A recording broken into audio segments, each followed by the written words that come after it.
हाँ जी, पढ़ें एक बार जरा। क्वेश्चन नंबर 27 ध्यान से पढ़ना। ये कहता है Messrs tyro tube trader traded in four wheeler tyre and tube. ठीक है। हाँ जी, ये कहता है it stock sufficient quantity of tyre almost every vehicles. ठीक है, मतलब हम स्टॉक रखते हैं, ठीक है, हर टायर का लगभग।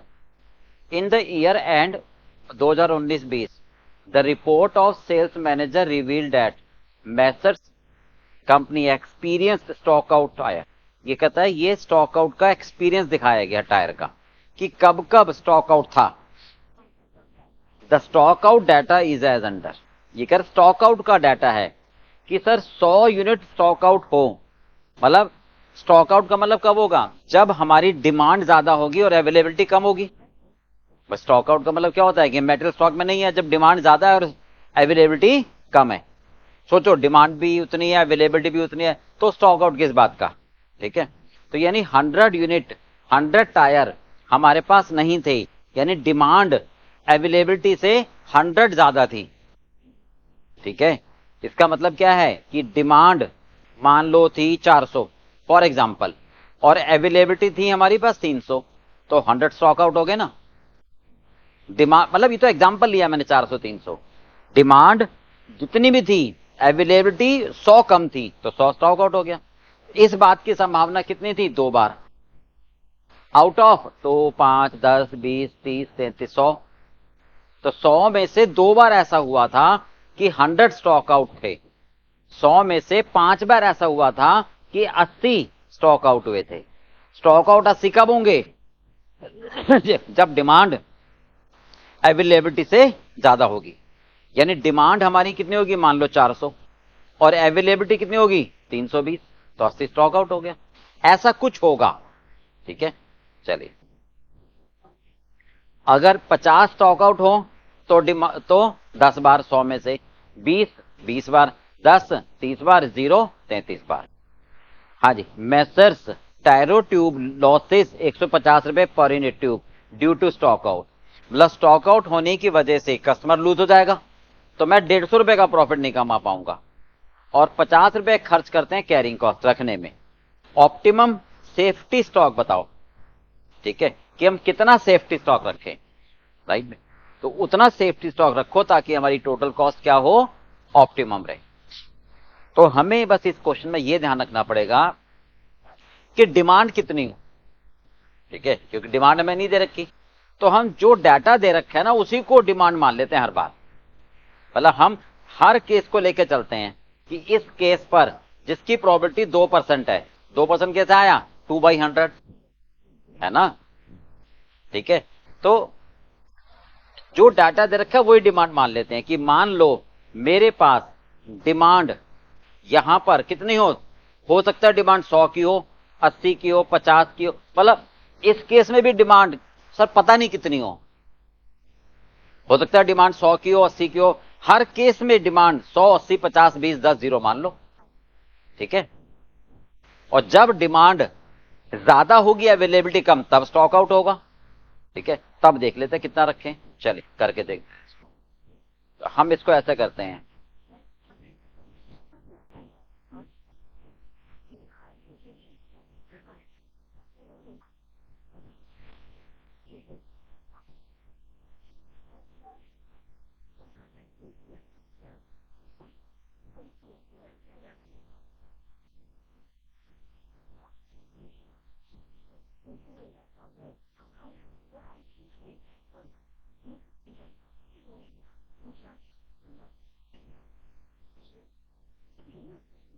हाँ जी, डिमांड मान के चलो, भूल गया टेप 2 लगा के।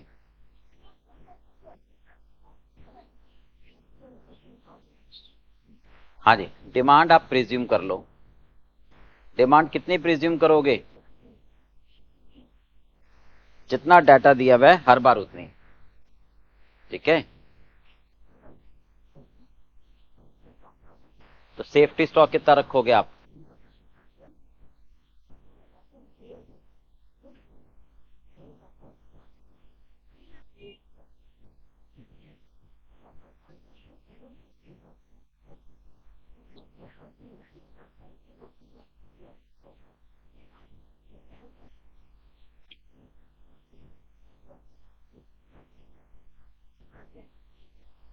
हाँ जी, stock out,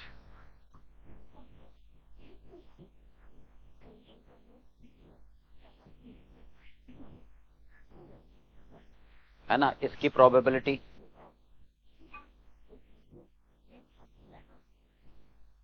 stock out cost,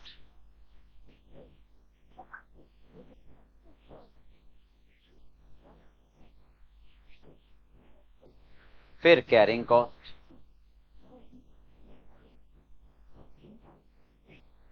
and then total cost.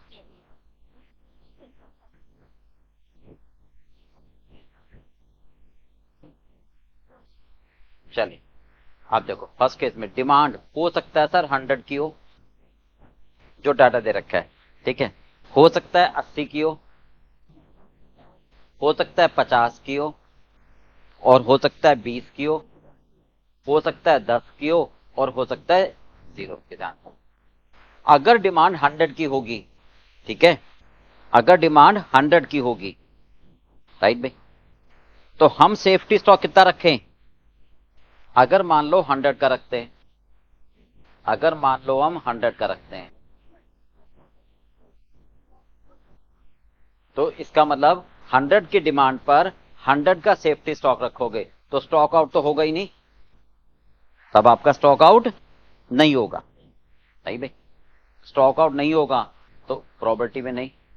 But 100 का स्टॉक रखोगे तो 100 को रखने की कॉस्ट आ जाएगी।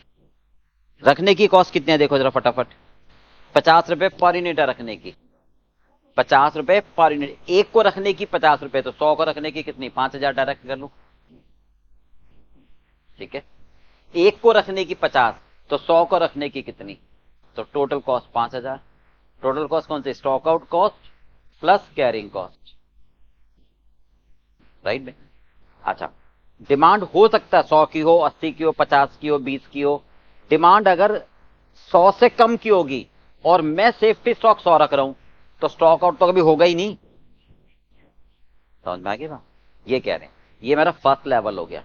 सेकंड लेवल, हर लेवल पे मैं लेके चल रहा हूं यही। हो सकता है डिमांड 100 की हो सकता है 80 की हो सकता है 50 की हो सकता है 20 की हो सकता है 10 की हो सकता है 0 की हो। मैं सेफ्टी स्टॉक कितना रखना चाहता हूं, मैं सेफ्टी स्टॉक कितना रखना चाहता हूं, सेकंड वाले में देखो, हाँ जी, मैं इतना सेफ्टी स्टॉक रखना चाहता हूं, ठीक है, जितना स्टॉक आउट आ रहा है।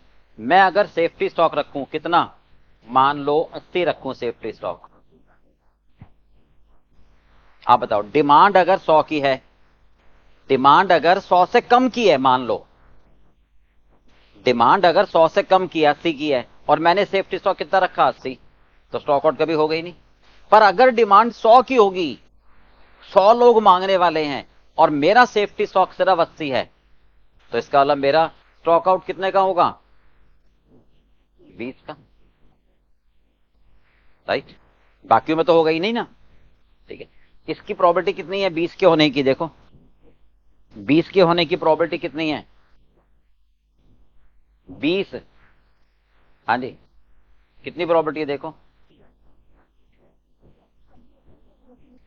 हाँ जी, ये देखो, ये जो डिमांड है ना, ध्यान से सुनना, stock out tyre 100 stock out हो, इसकी प्रोबेबिलिटी 2% है, number of time stock out, है ना, राइट। तो इसका मतलब क्या है, यानी जब 100 की डिमांड होगी,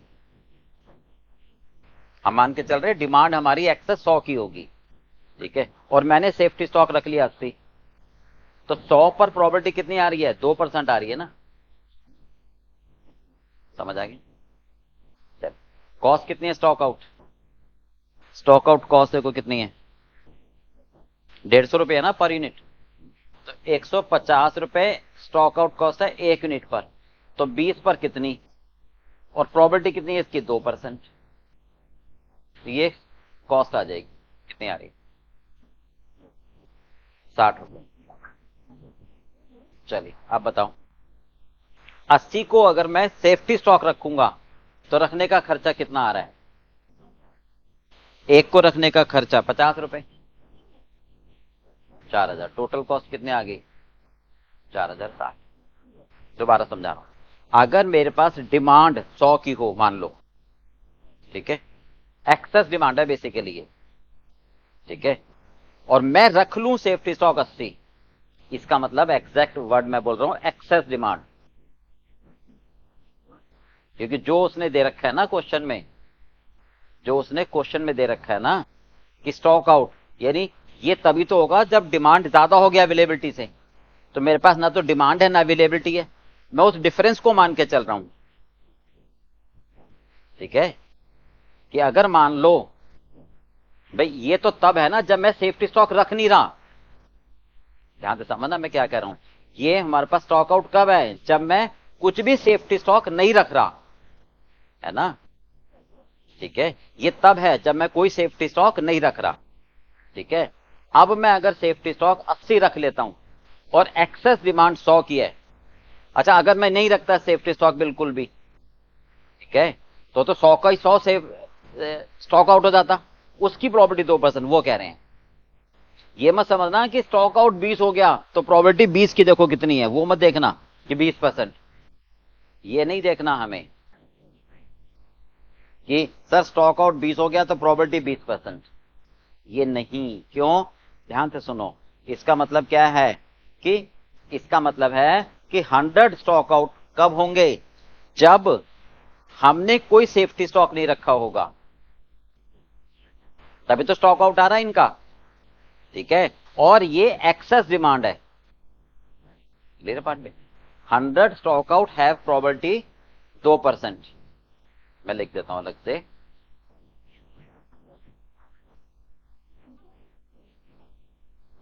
हंड्रेड स्टॉक आउट, है ना, mean if no safety stock, अगर मैंने कोई सेफ्टी स्टॉक नहीं रखा, ठीक है, and this is excess demand, है ना, ओवर अवेलेबिलिटी, कि डिमांड ज्यादा है अवेलेबिलिटी से, ठीक है, देन प्रोबेबिलिटी इज 2%। ये इसका मतलब, राइट। तो 100 यूनिट जो हमारे स्टॉक आउट हैं, ठीक है, उसका मतलब क्या है कि अगर एक्सेस डिमांड 100 है और मैंने सेफ्टी स्टॉक नहीं रखा तो उसकी प्रोबेबिलिटी 2% है। तो वही बात हम कह रहे हैं यहां पर, देखो, हाँ जी, कि अगर 100 डिमांड हो, एक्सेस डिमांड 100 हो, ठीक है, पर मैं तो रख रहा हूं सेफ्टी स्टॉक 80, तो मेरा स्टॉक आउट तो 20 होगा, है ना, पर 100 जब एक्सेस डिमांड होगी, मैं प्रिकॉशन रख रहा हूं, मेरी प्रिकॉशन रखने से डिमांड की प्रॉपर्टी पर थोड़ा फर्क पड़ जाएगा। भाई पास्ट से मैं सबक तो लूंगा ना, ठीक है, तो इसका मतलब पास्ट में 100 जब एक्सेस डिमांड थी तो आगे भी एक्सेस डिमांड होगी 100, पर अगर मैं सावधानी बरत लूं, यानी सेफ्टी स्टॉक 80 रख लूं, तो केवल 20 का स्टॉक आउट रह जाएगा, प्रॉपर्टी तो वही रहेगी ना 2%। अच्छा अगर डिमांड 80 हो एक्सेस, है ना, और मेरी सेफ्टी स्टॉक कितना हो 80, तो कुछ होगा ही नहीं, यानी 100 से कम अगर मेरा एक्सेस डिमांड होगी तो मेरे पास कभी, मतलब सेफ्टी स्टॉक 80 होगा तो कभी भी स्टॉक आउट होगा ही नहीं, ठीक है, तो करने की जरूरत ही नहीं है। अब आ जाओ तीसरे में, डिमांड कितनी हो मेरे पास? सर हो सकता है 100 हो, 80 हो, 50 हो, 20 हो, 10 हो, 0। सेफ्टी स्टॉक कितना मेंटेन कर लूं मैं? 50। सोचो, एक्सेस डिमांड अगर 100 हुई, है ना, अगर एक्सेस डिमांड कितनी हुई 100, तो इस बात की संभावना तो 2% है ना, है ना, एक्सेस डिमांड अगर 80 हुई तो इस बात की प्रॉपर्टी कितनी है देखो, 5 है, प्रॉपर्टी तो 5% ही है, पर मैं अगर 50 रख लूं सेफ्टी स्टॉक और एक्सेस डिमांड अगर 100 हुई, है ना, तो इसका मतलब क्या होगा, 50 अब भी स्टॉक आउट रहेगा। पर अगर 80 की एक्सेस डिमांड पर मैं 50 रखूं तो स्टॉक आउट कितना होगा, 30। और 50 की एक्सेस डिमांड पर 50 रख लूं तो नहीं होगा ना। चलो, हो सकता है डिमांड 80 हो और हो सकता है डिमांड 80 हो, पर इसकी संभावना इतनी है। तो 50 स्टॉक आउट पर खर्चा कितना आएगा,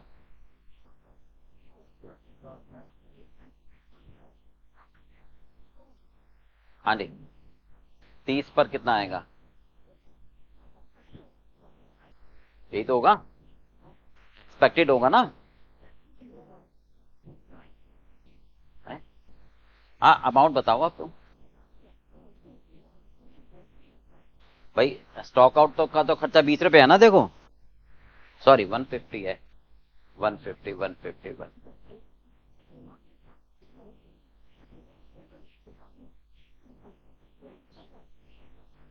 करो, ये 150, 200, तो ये टोटल कितना हो गया, 300। अब रखोगे कितने, 50। अगर 50 रखोगे तो रखने का खर्चा कितना आएगा, क्या रेट है रखने का, 50, कितना हो गया, 2500। टोटल बता दो,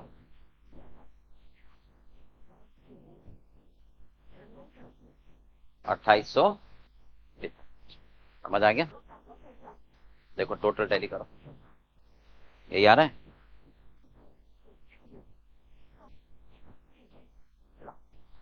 यही आ रहा है ना। चलो अब बताओ, अगर मेरी डिमांड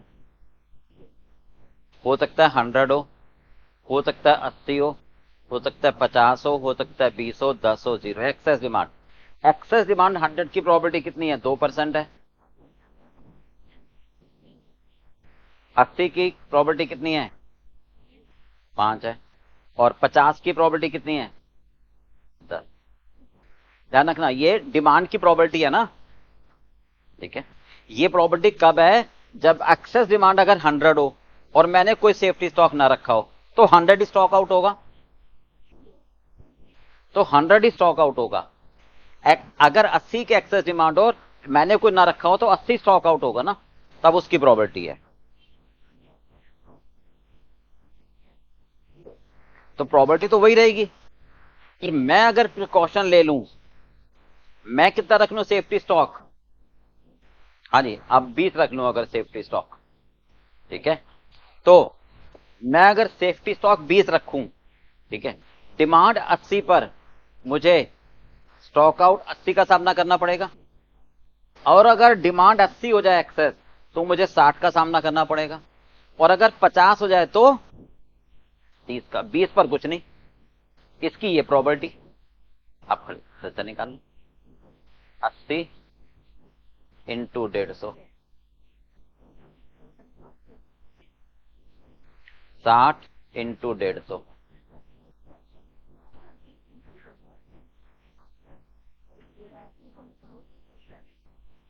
हाँ हाँ हाँ हाँ,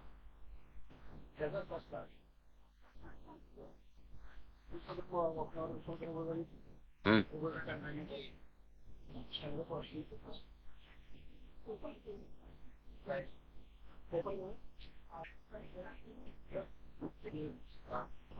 रोक पे,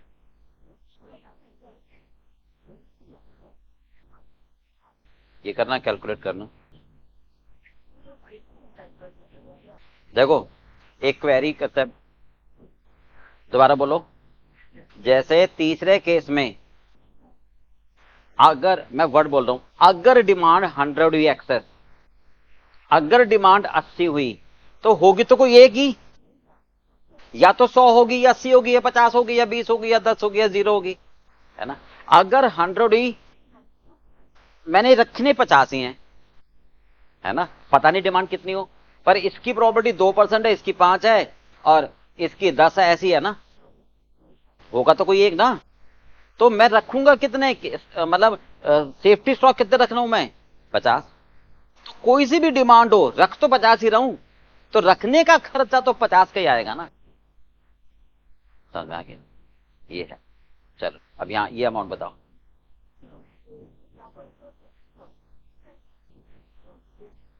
450। अब रख कितना रहे हैं? 20। तो 20 को रखने का खर्चा कितना है? तो टोटल हो गया। चलिए अब बताओ आगे।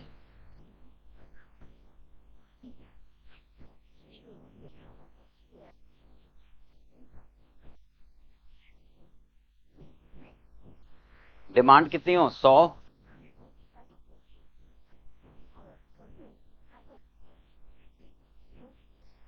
हाँ जी, या तो डिमांड 100 की होगी एक्सेस, या 80 की, या 50 की, उसकी संभावनाएं हैं। पर मैं रखूंगा कितने अब? मैं रखूंगा कितने अब? 10। मैं रखूंगा कितने अब? 10। है ना? तो अगर 100 की एक्सेस डिमांड हुई और मैंने रख लिया 10, तो 100 की एक्सेस डिमांड पर प्रोबेबिलिटी तो 2% ही है, और 80 की एक्सेस डिमांड पर प्रोबेबिलिटी तो 5% ही है। इसके 50 के होने के चांसेस 10% है, 20 के होने के चांसेस 20% है। चलिए, पर अगर मैं सेफ्टी स्टॉक 10 रख लूं, तो स्टॉक आउट 90 का होगा, है ना? 80 रखूंगा तो 70 का होगा, 50 रखूंगा तो 40 का होगा, 20 रखूंगा तो 10 का होगा। तो 90 के होने के चांसेस 2% है।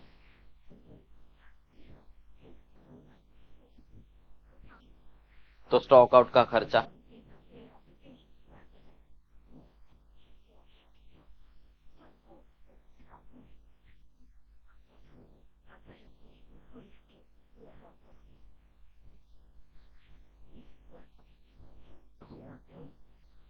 सॉरी, 10% है।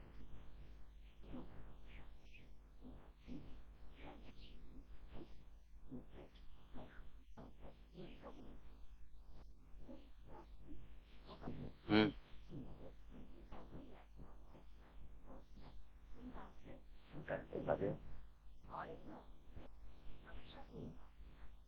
हम्म।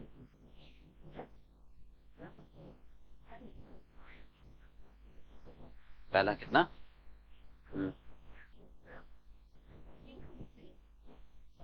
600 और हम्म,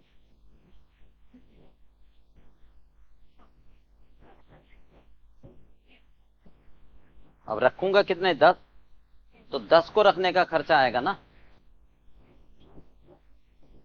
कितना हो गया? चल अगली बार।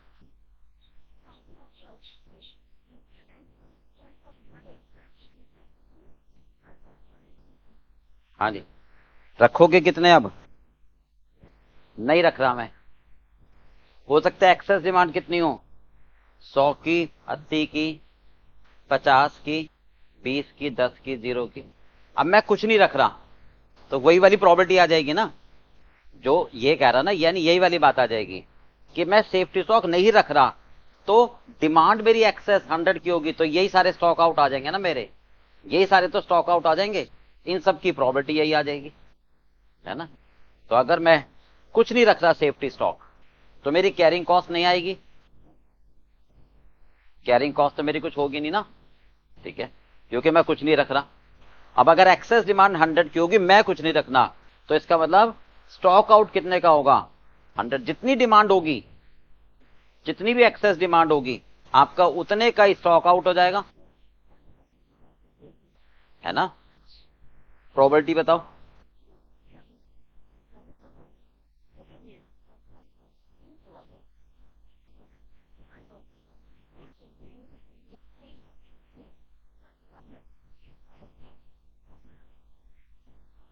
यही है, करो।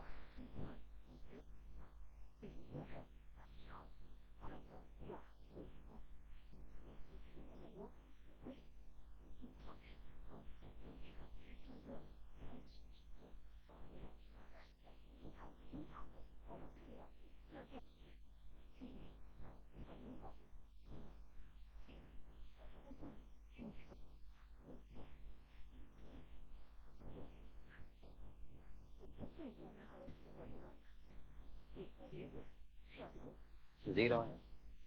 चलो करो टोटल।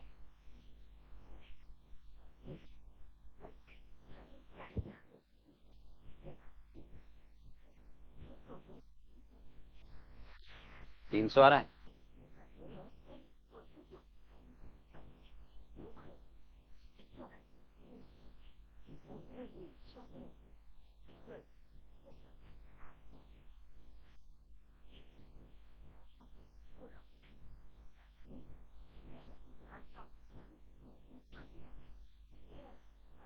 चलो अब सबसे कम कॉस्ट कहां पर आ रही है वो देख लो। 2700, 2195, 2140, 2140 पर आ रही है ना। इसका मतलब ऑप्टिमम सेफ्टी स्टॉक कितना रखना चाहिए? तो optimum safety stock should be 20 unit.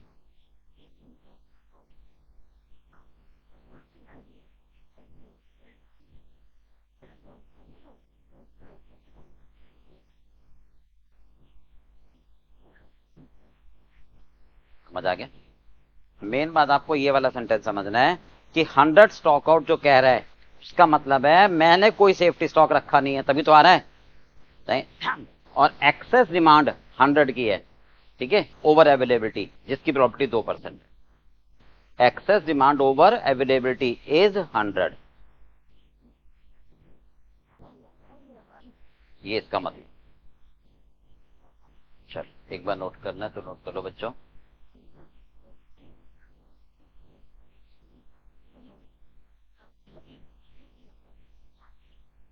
28वां हो गया था ना।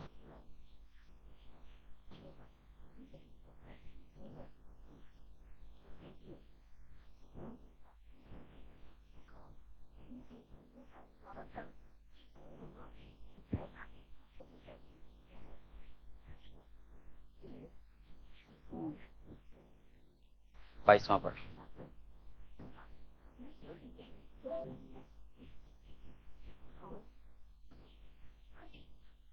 भेज दिया।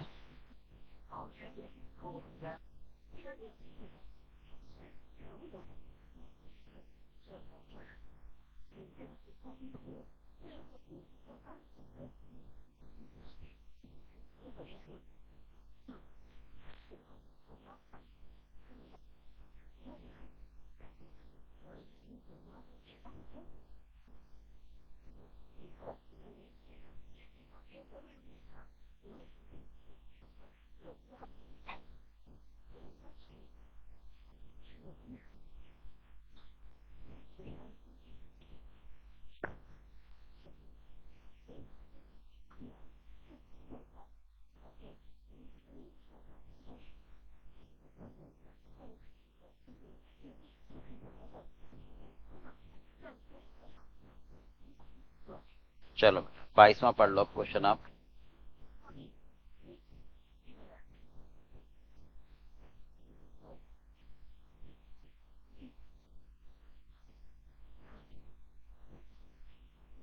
ये कह रहा है A limited produces a product X using raw material D. हम क्या बना रहे हैं? प्रोडक्ट एक्स बनाते हैं, ठीक है, और उसमें क्या लगा रहे हैं? Raw material D.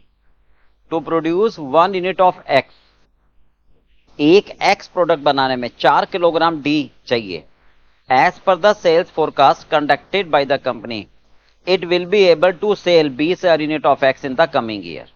तो सेल कितना करोगे आप? 20,000। चलिए ये आपको इंफॉर्मेशन दे रखी है डी की।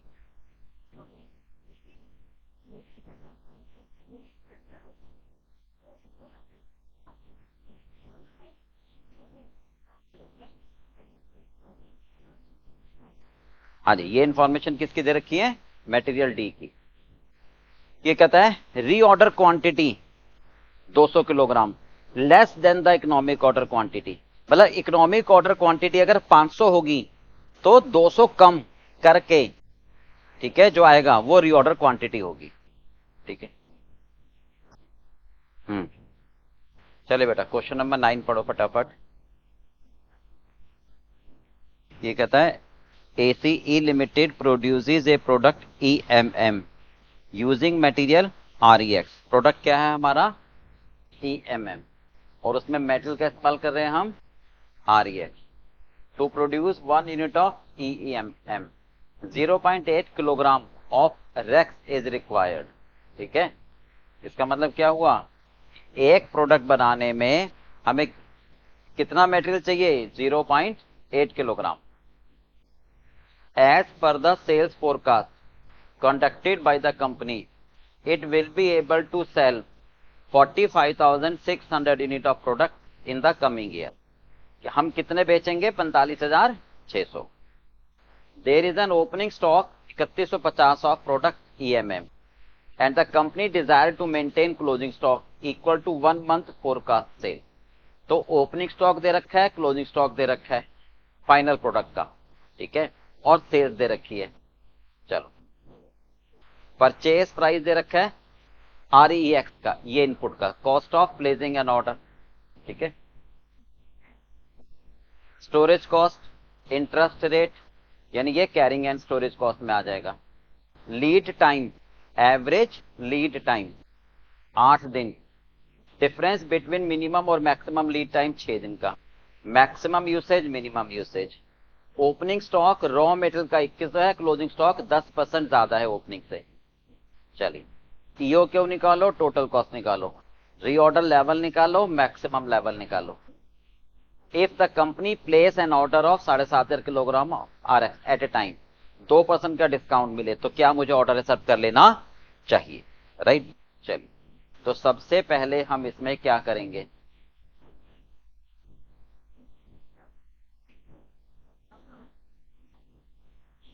हाँ जी, हमें क्या निकालना है सबसे पहले इसमें? Economic order quantity, right. तो इकोनॉमिक ऑर्डर क्वांटिटी का मतलब क्या होगा? ध्यान से देखो जरा, first part, economic order quantity, ध्यान से, ये होता है 2AO अपॉन CS। ए का मतलब क्या होगा? Annual consumption. ए का मतलब क्या होगा? Annual consumption.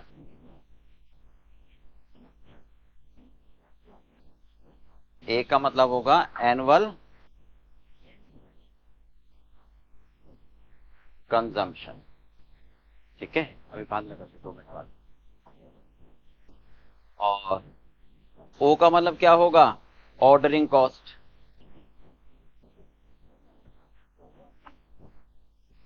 और CS का मतलब क्या होगा? Carrying and storage cost per unit per annum, ठीक है। अब सबसे पहले बताओ एनुअल कंजम्पशन कैसे निकालोगे? ठीक है, प्रोडक्ट कितना बनाना है ये चाहिए मुझे। हमें प्रोडक्ट कितना बनाना है पहले वो बताओ। प्रोडक्ट कितना बनाओगे? हाँ जी, प्रोडक्ट हमारा क्या है? EMM।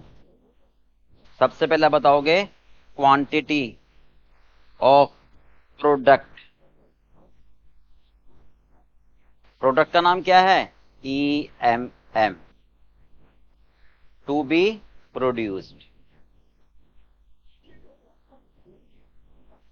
ठीक है। क्योंकि एनुअल कंजम्पशन का मतलब एनुअल परचेज, इसका मतलब एनुअल कितना सामान खरीदोगे उसी का तो ऑर्डर दोगे, ठीक है। Annual consumption here means to purchase, ठीक है। अच्छा, फिनिश गुड्स कितना बनाओगे कैसे पता लगेगा? ये सेल कितना बेचोगे plus closing stock minus opening stock. समझ में आ गई बात? इतना प्रोड्यूस करोगे, ठीक है। भाई मैं एग्जांपल देता हूं, मुझे 1 लाख बेचने हैं फॉर एग्जांपल, तो 1 लाख बेचने के लिए बनाने हैं। मान लो 20,000 बचाने हैं, तो 1 लाख तो बेचने के लिए बनाऊंगा, 20,000 बचाने के लिए बनाऊंगा। सर जी 10,000 ऑलरेडी बने रखे हैं, तो इसका मतलब 1,10,000 बनाऊंगा, ये मतलब। अब इसमें देख लो कितनी सेल करनी है, फटाफट देखो। प्रोडक्ट कितना बेचोगे? 45,600, 45,600 बेचोगे। यही तो कह रहा है वो, है ना। क्लोजिंग स्टॉक कितना कह रहा है वो, क्लोजिंग स्टॉक, हाँ जी, 1 महीने की ना, 1 महीने की सेल, तो ये सेल 12 महीने की है, तो 1 महीने की जो सेल होगी वो क्लोजिंग स्टॉक होगा। ओपनिंग कितना है, 3150, तो इतना प्रोडक्ट बनाओगे, कितना आ गया फटाफट,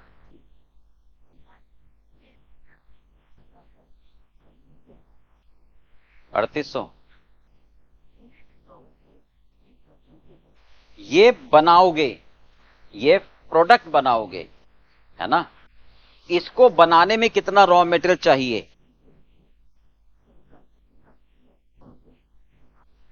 रॉ मटेरियल चाहिए कितना, to produce,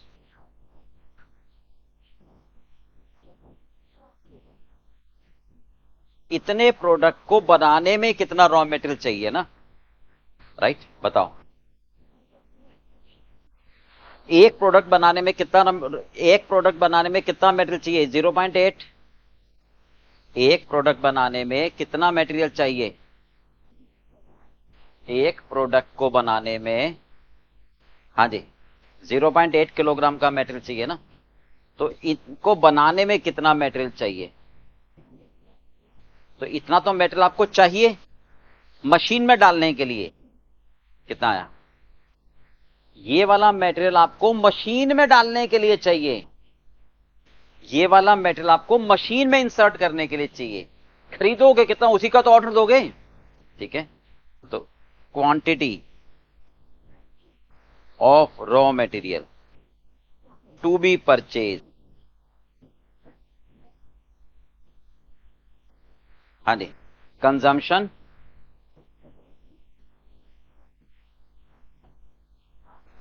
plus closing stock minus opening stock, तो इतना तो मटेरियल मशीन में डालने के लिए चाहिए, ठीक है। और कितना क्लोजिंग स्टॉक के लिए चाहिए, बताओ, क्लोजिंग स्टॉक कितना कह रहा है वो, हाँ जी,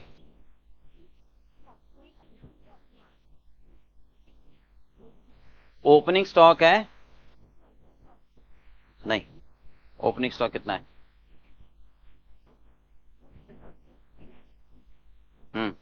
ओपनिंग स्टॉक है 2100 किलोग्राम, और क्लोजिंग स्टॉक 10% ज्यादा है। ओपनिंग तो 2100 है, और इसका 10% बढ़ा दो, 210 बढ़ा दो,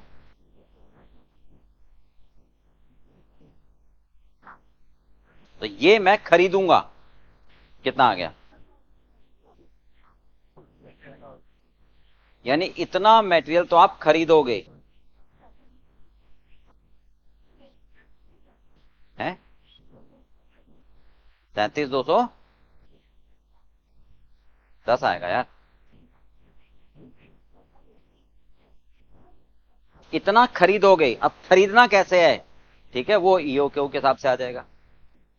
चलिए ईओक्यू में आ जाओ बात, ए का मतलब annual consumption to purchase, to A O, ordering cost बताओ कितनी है, ऑर्डरिंग कॉस्ट 240 है। चलिए कैरिंग कॉस्ट बताओ, कैरिंग कॉस्ट,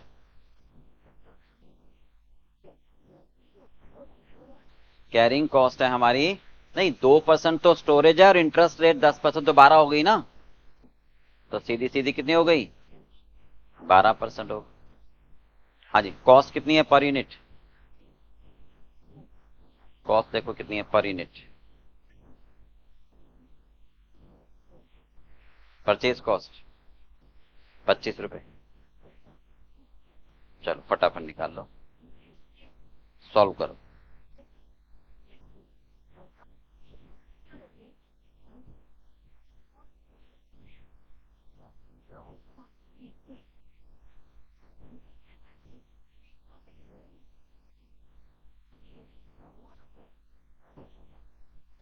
2440, चलिए कितने ऑर्डर दोगे? मतलब एक बार में 2440 खरीदोगे, इसका मतलब है एक बार में इतने खरीदोगे। ठीक है, number of order, annual requirement to purchase divided by order size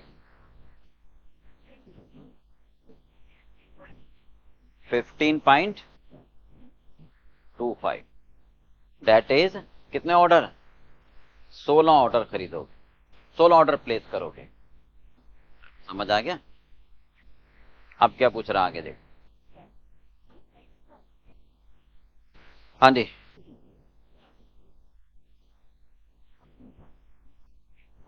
total cost as per EOQ, फटाफट निकालो total cost as per EOQ. चलिए ये हो गया, इसको नोट कर करो। हाँ जी, टोटल कॉस्ट कैसे निकालोगे? Purchase cost plus ordering plus storage cost, purchase cost plus ordering cost plus storage cost. ये ध्यान रखना, सबसे पहले प्रोडक्ट कितना बनाओगे वो चाहिए, क्योंकि उसको बनाने में तो रॉ मेटेरियल निकालोगे। तो प्रोडक्ट कितना बनाओगे कैसे पता लगेगा? Sale plus closing minus opening, फिर मल्टीप्लाई करोगे रिक्वायरमेंट पर यूनिट से। एक प्रोडक्ट बनाने में 80 किलोग्राम, तो इतने प्रोडक्ट बनाने में इतना मटेरियल चाहिए मशीन में इंसर्ट करने के लिए। खरीदोगे कितना? Consumption plus closing minus opening, ये खरीदोगे।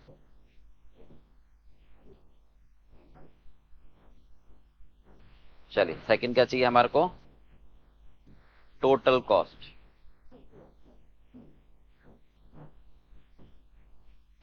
As per टीओक्यू।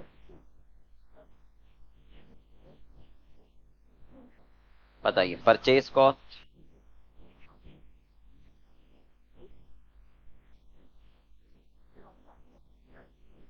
हाँ जी, कितनी क्वांटिटी खरीदोगे raw material?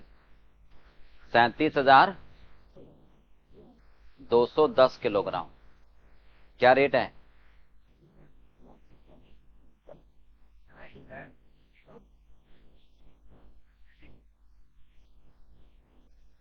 Ordering cost,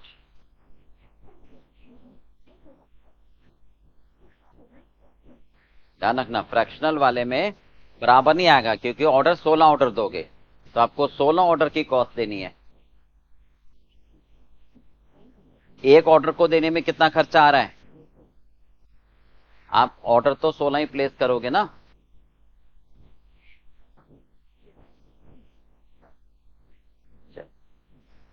carrying and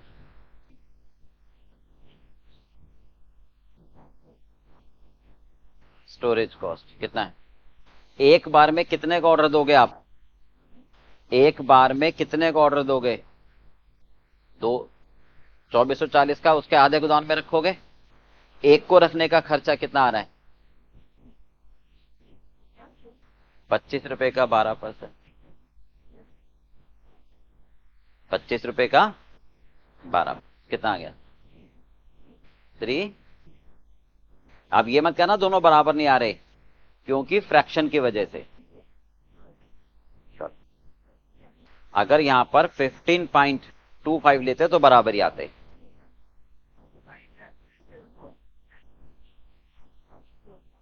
चलिए हो गया, फटाफट नोट करो जल्दी।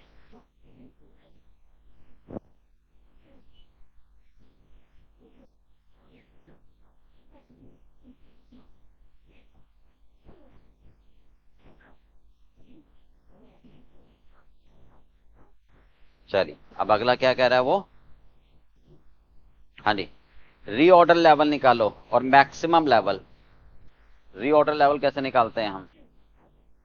रीऑर्डर लेवल निकालते समय ये सोचते हैं कि सप्लायर भी ज्यादा टाइम लेगा और मशीनें भी ज्यादा खाएंगी, यानी maximum consumption, maximum consumption per day, maximum reorder period. बताओ मैक्सिमम कंजम्पशन कितनी है इसकी? मैक्सिमम कंजम्पशन मैक्सिमम कंजम्पशन ये रही 150 किलोग्राम। मैक्सिमम रीऑर्डर पीरियड कितना है? मैक्सिमम रीऑर्डर पीरियड बताओ। हाँ जी, कैसे?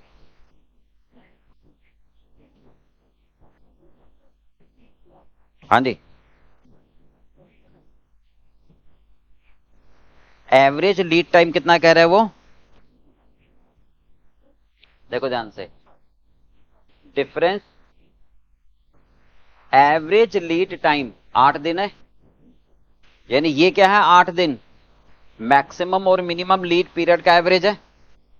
ये क्या है 8 दिन, मैक्सिमम और मिनिमम लीड पीरियड का एवरेज। और मैक्सिमम और मिनिमम का डिफरेंस कितना है? 6। तो यहां से निकाल लो। चलिए पहले इसको रोक देते हैं यहीं पर ही। क्या कह रहे हैं वो? एवरेज यानी maximum lead period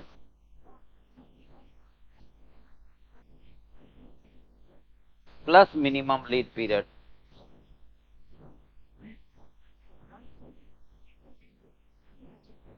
divided by 2। कितना कह रहा है वो एवरेज? 8 दिन का, राइट। 2 को क्रॉस कर दो तो मैक्सिमम लीड पीरियड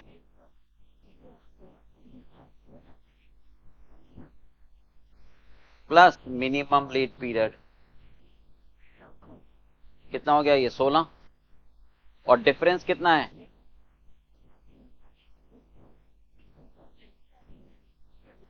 डिफरेंस कितना है? 6। इसको सॉल्व कर लो बस। मिनिमम और ये मिनिमम प्लस माइनस कट गए, ये दोनों आपस में कट गए, तो maximum lead period plus maximum lead period क्या हो जाएगा? 2 मैक्सिमम लीड पीरियड बराबर 16 और 6 कितने होते हैं? तो मैक्सिमम लीड पीरियड कितना हो गया? 11 दिन। पुट कर दो। हाँ जी, मैक्सिमम कंजम्पशन कितने बता रहे थे आप? 150 पर इंटू 11 दिन कितना हो गया?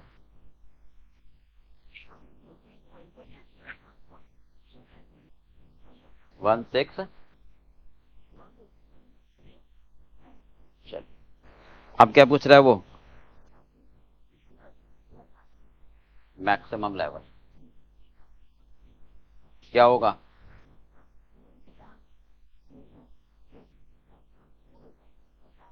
हाँ जी बताओ। रीऑर्डर लेवल पर दोबारा ऑर्डर दोगे रीऑर्डर क्वांटिटी का, जब ये आएगा ठीक है, तो मैक्सिमम सेविंग के लिए मिनिमम खर्चा करते हो, minimum consumption into minimum reorder. बताओ रीऑर्डर लेवल कितना आ रहा था? 1650। रीऑर्डर क्वांटिटी कितनी आ रही थी? 2440 आई तो है। मिनिमम कंजम्पशन कितनी आ रही है? मिनिमम कंजम्पशन दे रखा है ना।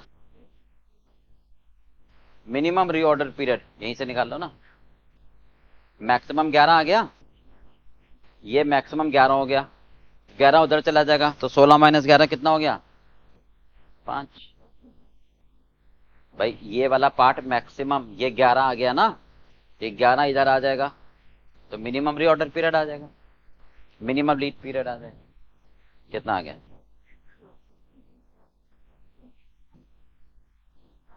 चलिए अब कह रहा है, हाँ जी, if the company place an order of 7500 kilogram, अगर एक ऑर्डर 7500 किलोग्राम का दें एक बार में तो मुझे 2% का डिस्काउंट मिलेगा। ठीक है, तो मेरी एनुअल रिक्वायरमेंट कितनी है परचेज करने की? साल भर में कितना खरीदूंगा मैं? 37,210। तो 37,210 को, हाँ जी, एक बार में कितने का ऑर्डर दो? 7500 का। तो बताओ फायदेमंद है या नहीं? ठीक है, हाँ जी,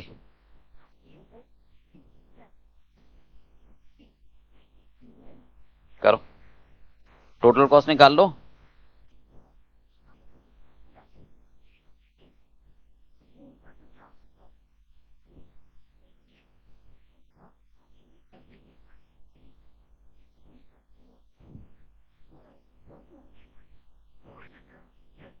करे,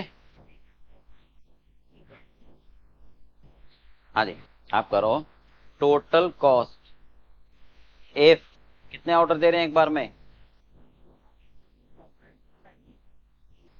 एट ए टाइम।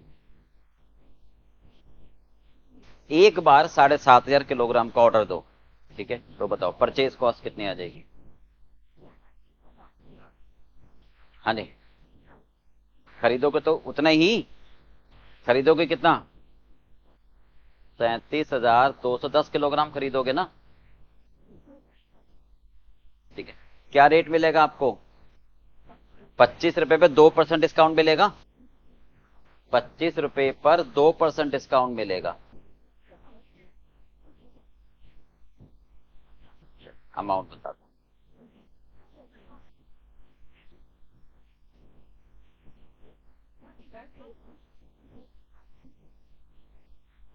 आप ध्यान से, ऑर्डरिंग कॉस्ट क्या आएगी?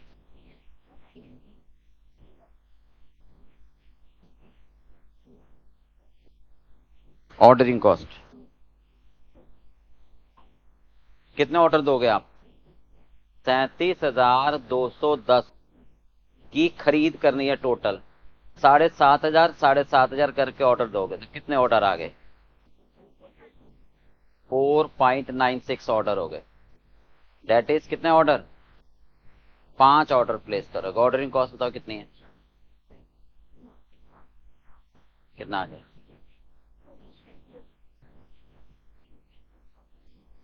Carrying cost. हम्म, एक बार में 7,500 का ऑर्डर दोगे तो आधे गोदाम में रखोगे। रखने का खर्चा कितना था? अब ध्यान से, 25 रुपए का नहीं आएगा। ये कितना आया है? 24। इसका 12 कितना? 12%। क्योंकि परचेज कॉस्ट चेंज हो गई ना। अब 25 रुपए का 2% कम करके जो आएगा उसका रखने का खर्चा आएगा। करो।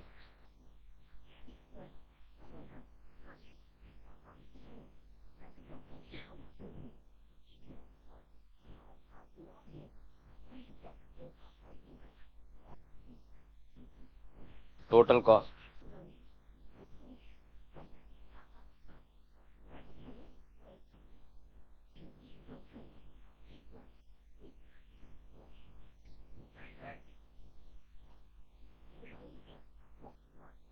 चलो, आप देख लो ईओक्यू के हिसाब से कितनी कॉस्ट आ रही थी?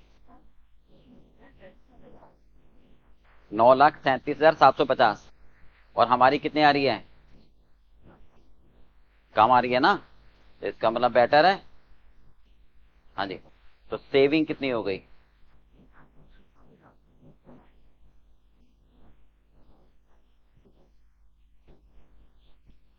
कितनी थी? 9,37।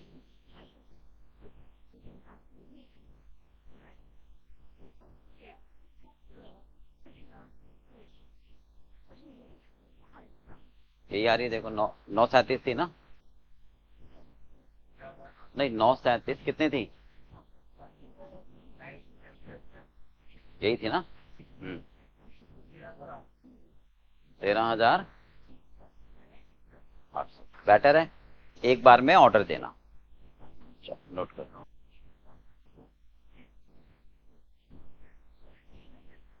बस ये ध्यान रखना, ईओ क्यू में ए का मतलब होता है annual quantity to purchase. Annual quantity to purchase.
Okay,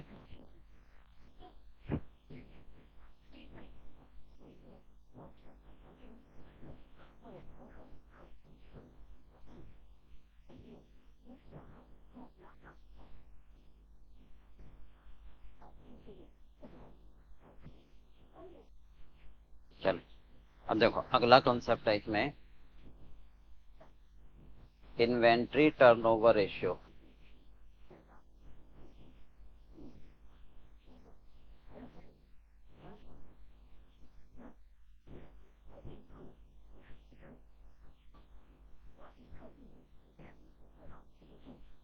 stock turnover ratio, इसका मतलब ये होता है कि हमारे पास जो एवरेज स्टॉक है, हमारे पास जो साल भर में एवरेज स्टॉक रहता है, ठीक है, वो साल भर की कंजम्पशन का कितना पार्ट है, राइट। इसका मतलब क्या कहना चाहते हैं हम कि how much,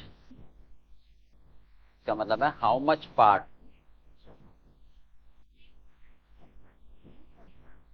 of annual consumption of annual consumption is held as average stock, ठीक है। मतलब जो एवरेज स्टॉक है ना, वो साल भर की कंजम्पशन का कितना है, समझ के बात। या ये कह देते हैं कि एवरेज कंजम्पशन, या ये कह सकते हैं हम कि एवरेज कंजम्पशन कितने गुना है एवरेज स्टॉक का, how much time, how much time is average consumption, ठीक है, ऑफ एवरेज स्टॉक, ठीक है। कैसे निकालोगे, सिंपल सी बात है। हाँ जी, annual consumption, annual consumption divided by average stock divided by average stock. तो ये आ जाएगा एनुअल कंजम्पशन एवरेज स्टॉक का कितने गुना है, राइट। तो जितना एवरेज स्टॉक कम होगा उतना बेटर होगा। भाई मान लो एवरेज स्टॉक आपके पास 10 है, ठीक है, और ये 100 है। मान लो एवरेज स्टॉक 10 रुपए का है और एनुअल कंजम्पशन 100 रुपए की है, तो इसका मतलब ये 10 गुना हो गया ना। यानी अगर एवरेज स्टॉक 1 है तो साल भर में 10 रुपए कंज्यूम करते हैं, ये बात। तो जितना टाइम ये कम होगा उतना बेटर होगा, क्योंकि जितना एवरेज स्टॉक कम होना है वो बेटर होगा ना, क्योंकि जितना एवरेज स्टॉक ज्यादा होगा उतना होल्डिंग कॉस्ट बढ़ जाएगी, ठीक है। चलो देखते हैं इस पर एक क्वेश्चन और। देखो क्वेश्चन नंबर 33।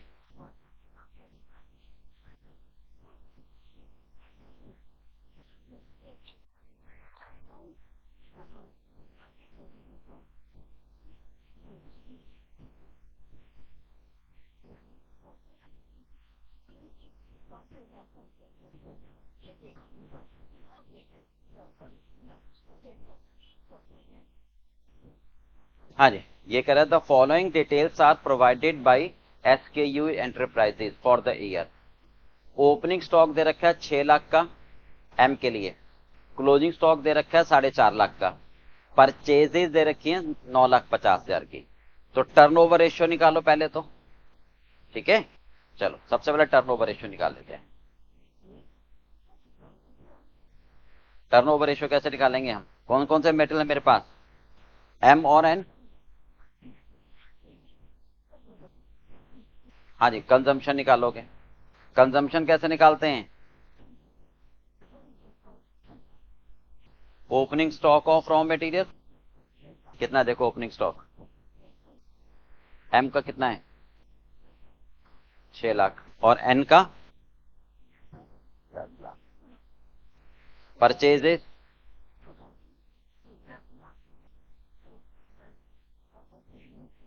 4.5 लाख नहीं 9,50,000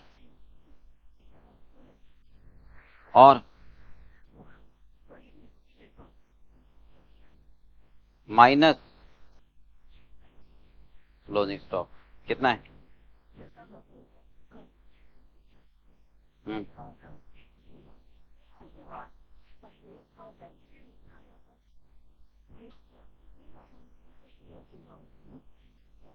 चलो, तो ये हमारे पास क्या आ गया consumption.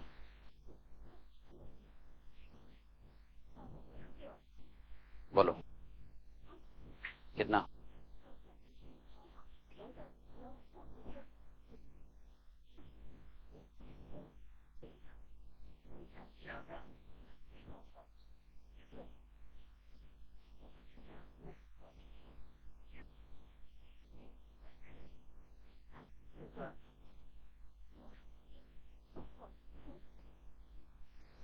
Average stock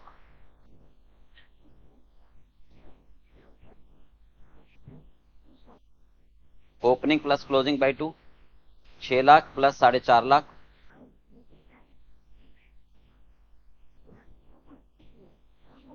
divided by 2, 5 lakh same यहाँ निकाल लो, 10 लाख प्लस 725 डिवाइडेड बाय 2।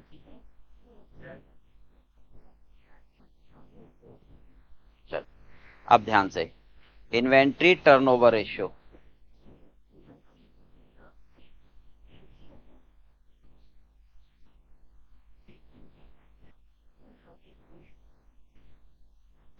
क्या आएगा। हाँ जी, consumption divided by average stock, consumption divided by average stock करो 2.09।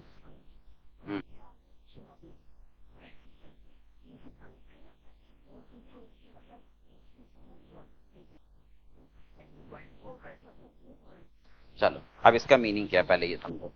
इसका मतलब ये है अगर एवरेज स्टॉक का मतलब होता है हर मूवमेंट पर गोदाम पे पड़ा रहे, यानी एवरेज स्टॉक अगर 1 रुपए का है तो 2 रुपए हमारी साल भर की कंजम्पशन रहती है ना। यही तो मतलब हुआ। यहां पर अगर 1 रुपए का एवरेज स्टॉक है तो 2 रुपए 45 पैसे की हमारी एनुअल कंजम्पशन है, यानी जितनी ज्यादा एनुअल कंजम्पशन होगी ये टाइम्स होगा उतना बेटर होगा। ठीक है भाई, इसका मतलब है इतने गुना स्टॉक का मैं कंज्यूम कर रहा हूं, तो जितना डेनोमिनेटर कम होगा उतना ही तो आंसर ज्यादा आएगा। उल्टा सोचो, जितना एवरेज स्टॉक ज्यादा होगा ये ज्यादा होगा, अगर मेरा ये वाला पार्ट ज्यादा होगा है ना, ये ज्यादा होगा तो फिर आंसर मेरा कम आएगा ना। ठीक है, तो मेरा एवरेज स्टॉक ज्यादा होना बेटर है कम होना, कम होना, यानी ये आंसर ज्यादा होना बेटर है, यानी बी बेटर है। अच्छा दूसरा एक बार पार्ट पढ़ो फिर और समझा देता हूं। सलाह दो कौन सा मटेरियल फास्ट मूविंग है। तो फास्ट मूविंग कैसे बताएंगे कि हम ये बताएंगे कि जो एवरेज स्टॉक है ये कितने दिनों की रिक्वायरमेंट है। ठीक है, ध्यान से सुनो, फास्ट मूविंग स्लो मूविंग कैसे बताएंगे। हम ये बताएंगे कि एवरेज स्टॉक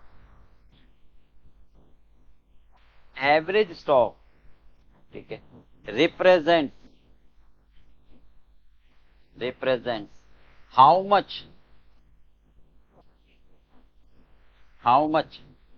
डेज रिक्वायरमेंट, कितने दिनों की रिक्वायरमेंट होल्डिंग में, that is stock holding period.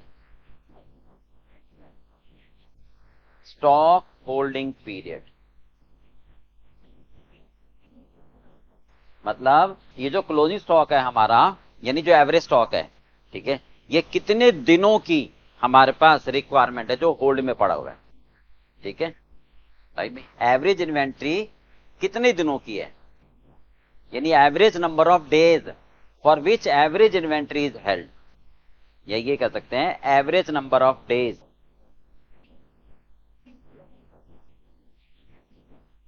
Average number of days for which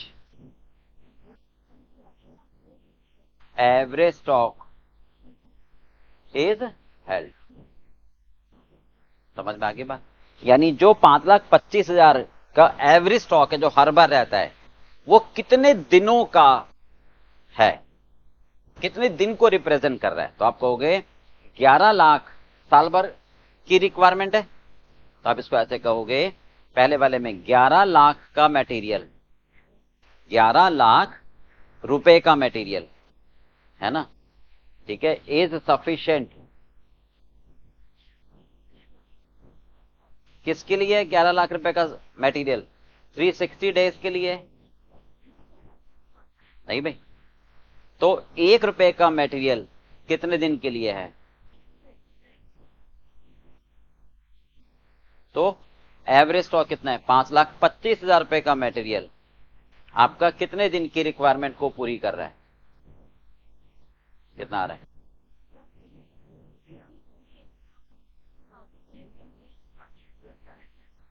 170, दोबारा निकालें एक बार,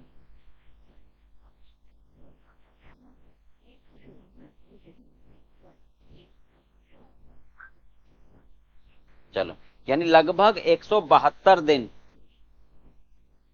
इसका मतलब 172 दिन की जो खपत है, कंजम्पशन है, वो ब्लॉक पड़ी हुई है। और यहां पर इसमें देखो 21,25,360 दिन की, तो 21,15,000 है, 25,000 है, 15, हाँ जी, एवरेज स्टॉक कितना है,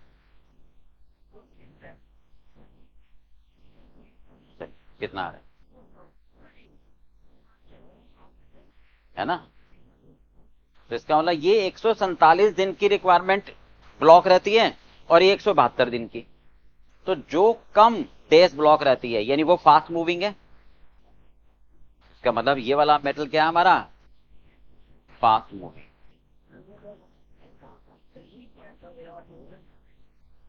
और ये वाला क्या है, स्लो मूविंग। समझ आ गया? चलो नोट कर लो।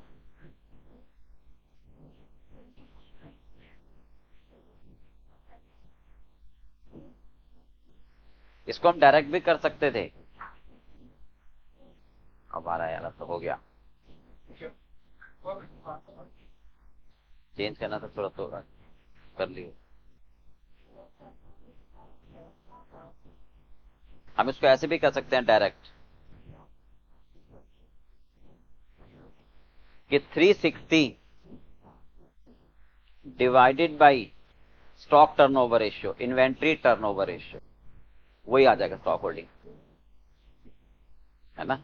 360 को अगर आप डिवाइड कर दोगे, स्टॉक होल्डिंग पीरियड कितना आ रहा था आपका, 2.09, ये तो था 2.0952,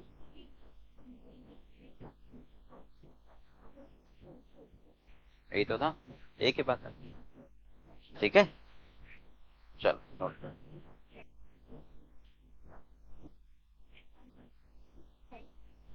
चलो अब इतने कर लेना है।